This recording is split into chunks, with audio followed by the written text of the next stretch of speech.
We need to not only ask others for forgiveness in a tangible way, we also need to ask God for forgiveness in a tangible way.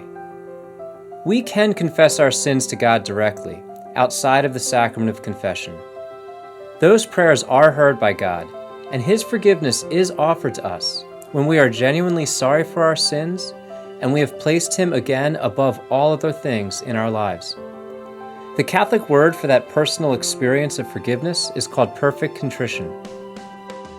The moment we are truly sorry and have truly placed God above all else in our lives again is the moment we are forgiven. However, that spiritual experience of forgiveness will always leave us wanting more because we are more than spiritual beings. We are physical beings too, and we need an opportunity to physically express our sorrow and physically welcome God's forgiveness. This is especially true when we're dealing with serious sins. That is what the sacrament of confession is, a tangible expression of the desire of our hearts for forgiveness and God's desire to offer it. Coming all the way home to our center in God includes coming home to the sacrament of confession. We are physical beings, and we need a physical encounter with forgiveness. That is why Christ gave the authority to forgive sins to the apostles. When we come all the way home to God in sacramental confession, it not only blesses and centers us, it also prepares us to confess to those we've hurt in the right way, at the right time, for the right reasons. Are you willing to agree with God that coming all the way home to Him includes coming home to the sacrament of confession?